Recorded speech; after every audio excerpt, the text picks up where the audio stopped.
Hello everyone, welcome to our channel. నేనే సింధు. ఎలా ఉన్నారు అందరూ? నేనైతే హ్యాపీగా లేనని చెప్పాను కదండి. హాస్పిటల్కి అయితే వచ్చాను. పాపనైతే ఎత్తుకొని మా ఆయన అయితే హాస్పిటల్లో డాక్టర్ కోసం అయితే వెయిటింగ్ చేస్తూ ఉన్నారు. అక్కడ కనిపిస్తున్నారు కదా, అక్కడ పాప అసలు నా చేతిలో ఉండట్లేదనేసి మా ఆయనకైతే ఇచ్చేసాను. తిప్పుతూ అలా నిద్రపుచ్చాడు. వెయిటింగ్. అసలు ఒంట్లో బాగోట్లేదు. ఎందుకు ఒంట్లో బాగోట్లేదు అంటే బీపీ డౌన్ అవుతుందండి. బీపీ డౌన్ అవ్వడం, ఇంకొకటి అరికాలలో మంటలు అండ్ బాడీ పెయిన్స్, మోకాళ్ళ నొప్పులు, ముసలలోకి వచ్చినట్టుగా మోకాళ్ళ నొప్పులు ఎక్కువగా వస్తున్నాయి అనేసి మా ఆయన అయితే హాస్పిటల్కి తీసుకొచ్చేసాడు, నిమ్స్కి. నేనైతే ఊరు నుంచి వచ్చాను. ఊరు నుంచి వచ్చినప్పటికీ హాస్పిటల్కి వెళ్ళడానికి మాకు 1 డే పట్టింది. ఎందుకు 1 డే పట్టిందంటే, నెక్స్ట్ డే సార్ అయితే ఈరోజు అయితే రాకండి, ఆపరేషన్ థియేటర్లో ఉన్నాను, రేపు రండి సురేష్ అనేసి పిలిచారనమాట సారు. అందుకనేసి నెక్స్ట్ డే వెళ్ళాల్సి వచ్చింది. అందుకు మాకు 2 days టైం అయితే పట్టింది. సో ఫ్లోర్లోకి వెళ్ళాము, సార్ని డాక్టర్ని ఎంక్వైరీ చేసాం, మాట్లాడారు. సార్ అయితే పలానా దగ్గరికి మేడంకి రిక్వెస్ట్ చేసి పంపించారు. వెంటనే అపాయింట్మెంట్ అయితే దొరికింది. అక్కడికి వెళ్ళి కన్సల్ట్ చేసి నా ప్రాబ్లం అంతా చెప్పేసరికి సార్ వాళ్ళైతే టెస్ట్లు చేయించుకోమనేసి చెప్పారనమాట. టెస్ట్లు అయితే రాశారు. మేము టెస్ట్లు చేయించుకోవడానికి కొంచెం గంభీరం పడ్డాము. టెస్ట్లు చేయించుకుంటే మామూలుగా అయితే ఉండదండి. ఇంకా 1 week ఎలా పడుతుంది ఆ టెస్ట్లకి రిపోర్ట్స్ రావడానికి. ఒక రిపోర్ట్ కాదండి, ఒక 5 దాకా టెస్ట్లు అయితే రాశారు. అందుకనేసి ఇంకా నాకు భయం వేసి చూద్దాం ఈ రోజుతో ఎలా అవుతుంది అనేసి నేను కొంచెం గ్యాప్ తీసుకున్నాను. ఆ డే మొత్తం డిసిషన్స్లో మునిగిపోయాం, నేను మా హస్బెండ్. అండ్ నెక్స్ట్ డే వెళ్దాము అనేసి ప్లాన్ చేసి వేరేలా వెళ్ళామన్నమాట, నిమ్స్ హాస్పిటల్కి. అయితే అక్కడ ట్యాబ్లెట్లు మంచిగా దొరుకుతాయి అనేసి మా వారైతే అక్కడికి తీసుకెళ్ళారు. సో ఊరి నుంచి అయితే నేను ఒక్కదాన్నే వెళ్ళడం అనేది చాలా షాకింగ్. అంత ఒంట్లో బాగాలేకపోయినా కూడా అసలు అప్పటికప్పుడు మా ఆయన వచ్చేసి అన్నారనేసి పరిగెట్టుకుంటూ వెళ్ళిపోయాను. ఇంకా నాకు ఒంట్లో బాగాలేదనేసి, ఎందుకంటే అంత నీరసంగా పడిపోయాను ఇంట్లో. పట్టించుకునే నాదుడు కూడా లేడనమాట.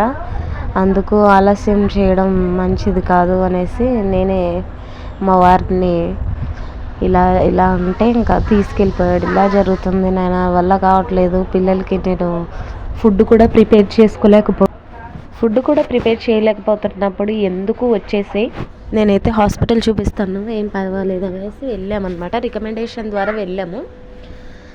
సో రికమెండేషన్ ద్వారా వెళ్తే వాళ్ళైతే చాలా టెస్టులు రాసి చాలా నిదానంగా కన్సల్ట్ చేశారు. నన్ను అయితే అన్నీ ఎంక్వైరీ చేశారు. సో ఇక్కడ వెళ్తున్న వాళ్ళైతే అందులో డాక్టర్స్ కోచింగ్ తీసుకునే వాళ్ళు. చాలా పెద్ద హాస్పిటల్, అసలు నిమ్స్ హాస్పిటల్లో 1 kilometer దాకా ఉంటుందేమో అనుకుంటున్నాను నేనైతే. మేము నడవడమే చాలా దూరంగా. ఇంకా మా బబ్లీ ఎక్కడికి వచ్చిన అల్లరి మాత్రం తగ్గదు. చూశారు కదా, వాడు తానా అంటే వీళ్ళు కూడా తందానా అంటారనమాట. మా నిఖిల్గడే ఫస్ట్ అల్లరిలో నెంబర్ 1. ఇలా జరుగుతుండగా మా ఆయన బైక్ పార్కింగ్ చేశారు కదా, బైక్ పార్కింగ్ చేసినందుకు బైక్ తీసుకురావడానికి అనేసి బయటికి అయితే వెళ్ళాడు. సో మన ఛానల్ని ఫస్ట్ టైం చూస్తున్నట్లయితే సబ్స్క్రైబ్ అయితే అయిపోండి. నెక్స్ట్ డే డాక్టర్ని అయితే చాలా కన్విన్స్ చేయాల్సి వచ్చింది. మేమైతే ఇక్కడ ఉండము, ఊర్లో ఉంటామండి.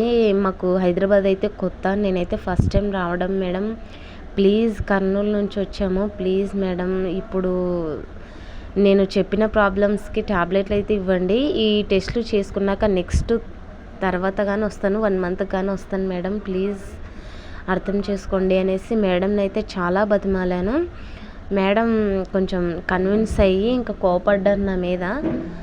అందుకు కొంచెం బాధగానే అనిపించింది. అక్కడ కనిపిస్తున్న ఫార్మసీలో అయితే నేనైతే ట్యాబ్లెట్లు అయితే తీసుకున్నాను. నెక్స్ట్ డే వీడియో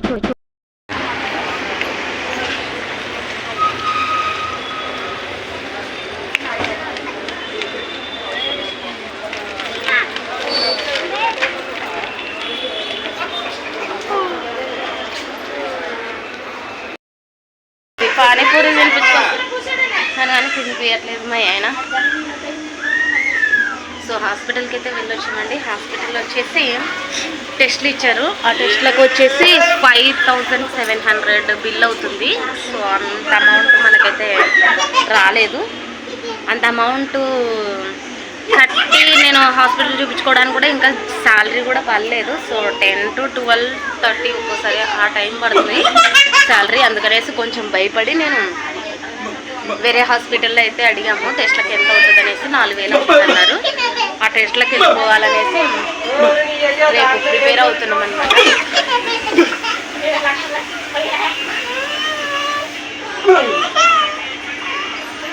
అనేసి ఇంటికి వచ్చేసి ఇంకా నీరసంగా ఉన్నాను. ఇంకొంతసేపు అలా రిలాక్స్ అయిపోయి ఇంకా బట్టలు అయితే ఉతుకున్నాను. అవి నీళ్ళు తెచ్చినా నీళ్ళు తాగు నువ్వు తోలకపోయావు. పారి అలా పిల్లకి నీళ్ళు అడిగింది, నీళ్ళు అడుగుతుంది అనేసి నేను ఊకున్నాను. బయట తోలువాన్ని తాళం వేసేయి.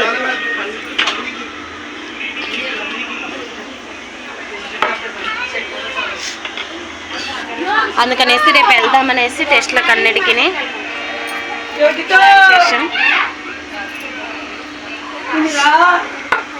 మనకైతే అనారోగ్యాల మీద అనారోగ్యాలు దెబ్బ అయిపోతుంది. నేను పరిస్థితి ఏంటో నాకే తెలియలేదు. సో పిల్లల్ని చూసుకొని నేను హైదరాబాద్కి వచ్చి ఒక్కదాన్ని చాలా కష్టంగా ఉంది.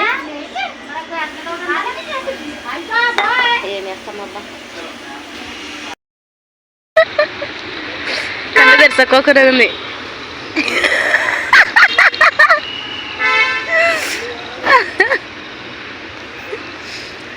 ఎస్ బబ్లీ.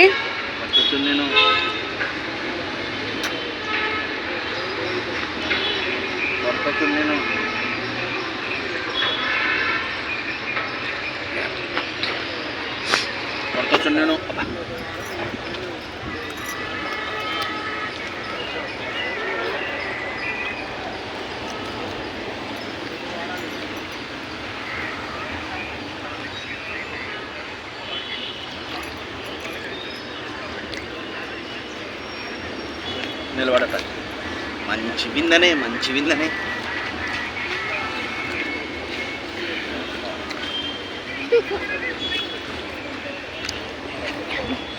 కింద బొబ్బతావు.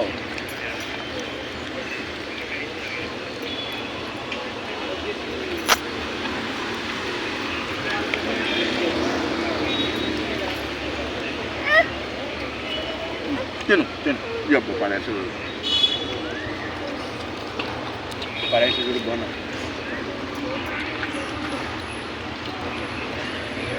Ah.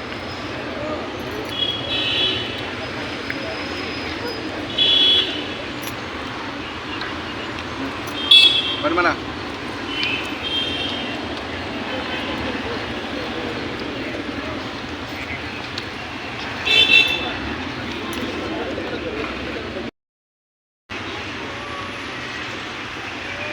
ఇక్కడ దిప్పు ఫేస్కి వచ్చాను. నేను ఏడిసేది వీడియో తీసుకోవాలి.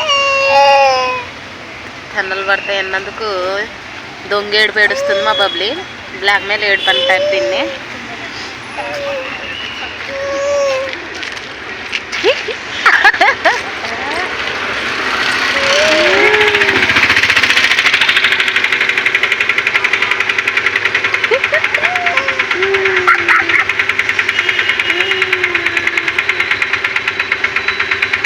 అంత దొంగేడు పెడుతుంది బబ్లీ.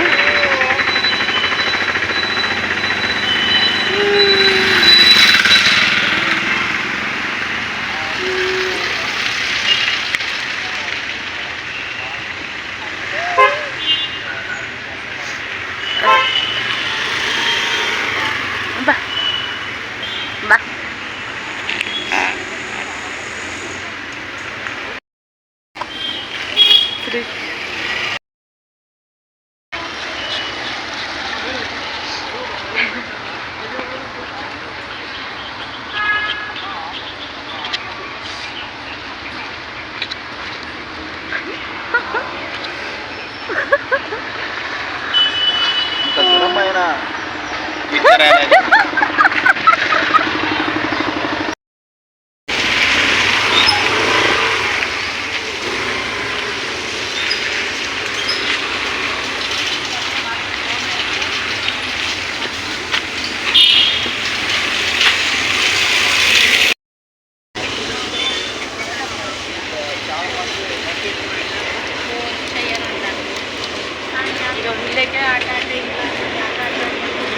ఫ్లైట్ పోతుందబ్బా.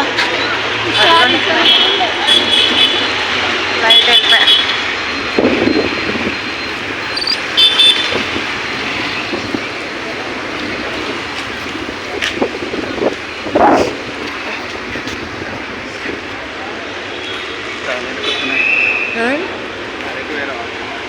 మరి ఆడే పోకూడదా?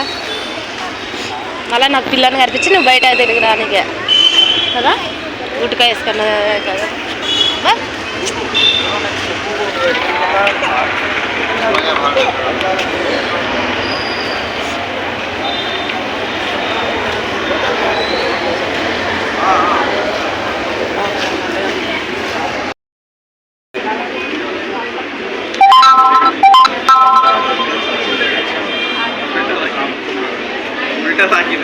అనుకోలేడు.